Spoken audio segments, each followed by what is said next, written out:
You know how Google Maps just finds the fastest route? Or how social media seems to know exactly who you might be friends with? Well, it all boils down to one thing: navigating these massive, tangled webs of information.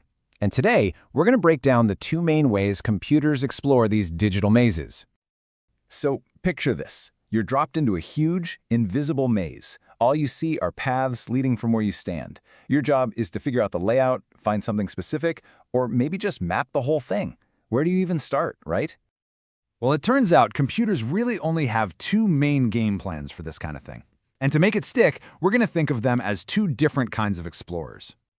Okay, so these explorers, they represent two of the biggest algorithms in computer science: breadth first search, we'll call it BFS, and depth first search, or DFS. So on one hand, you've got breadth first search, our methodical mapper. This one's super cautious, super systematic. It checks out the entire neighborhood before moving on. Then you've got depth first search, the adventurous pathfinder. This one just picks a path and goes for it, diving as deep as it possibly can before it even thinks about turning back. See? Totally different styles, and they're good for totally different things.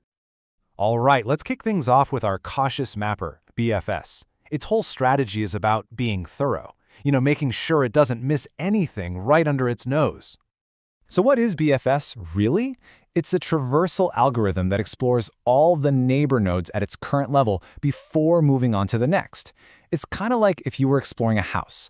You check every single room on the first floor before you even put a foot on the stairs leading to the second. That's BFS in a nutshell. Okay, so this is the maze, or as we call it in the biz, a graph, that our explorers are going to have to navigate. And for this little demonstration, both of them are going to start right here at node number 5. So how does our mapper actually do it? Well, it starts at node 5 and puts it in a queue, like it's waiting in line. Then it looks at everything directly connected to 5. In this case, that's nodes 2 and 0. It visits both of them.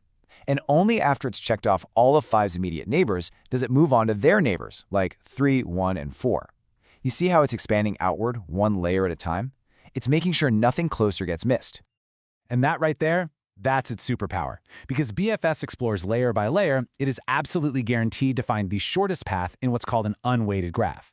Now that just means a graph where every connection is equal. Think, what's the fewest number of connections to get from you to someone else on a social network, or the fewest stops on a subway map? That's a job for BFS.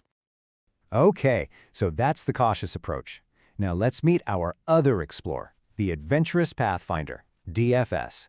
And believe me, it has a completely different way of doing things. Depth first search, the name pretty much says it all. It picks one path and just goes. It explores as far down that single branch as it can possibly go.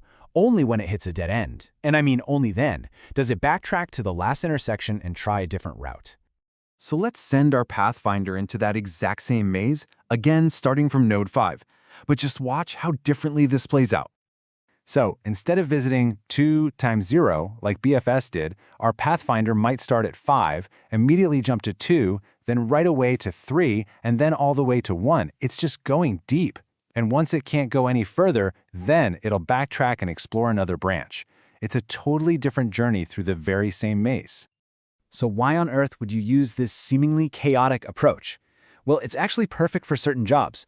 If you're solving a maze, you just need to find an exit, right? DFS is great for that.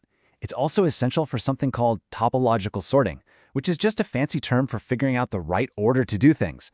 Like a project plan where you have to finish task A before you can even start task B. And it's fantastic at detecting if you're just going around in circles in a network, which is a huge deal. Now, here's where it gets really interesting. When you take these ideas off the whiteboard and put them into actual running code, you've got a pretty critical choice to make, and this is especially true for our Pathfinder DFS. See, there are two main ways to build this Pathfinder. The first way, recursive DFS, is super elegant, it's really easy to write out, and honestly, it looks great in coding interviews. But if the maze is really, really deep, it can actually crash the computer. The other way, called iterative DFS, is way more robust. It basically keeps track of its path manually, which makes it much safer for the real world, where you might run into some seriously massive and complex mazes. And this quote really just nails it. The call stack is kind of like the computer's short-term memory for whatever task it's doing. That elegant recursive solution, it keeps adding a new memory for every single step it takes deeper into the maze. If that maze is, say, 1,000,000 levels deep, It just runs out of memory. Boom, it crashes. That's a Stack Overflow error, and you've probably heard of it. Production code has to be tough, and that safer iterative approach gives you that resilience. Okay, so we've met our two explorers, we've seen how they operate, so how do you know which one to pick for the job at hand? All right, let's break it down side by side.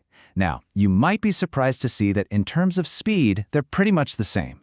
In the worst-case scenario, they both might have to visit every single node and every single path. So the real difference isn't about how fast they are, it's about what they're good at. BFS is your undisputed champion for finding the absolute shortest path.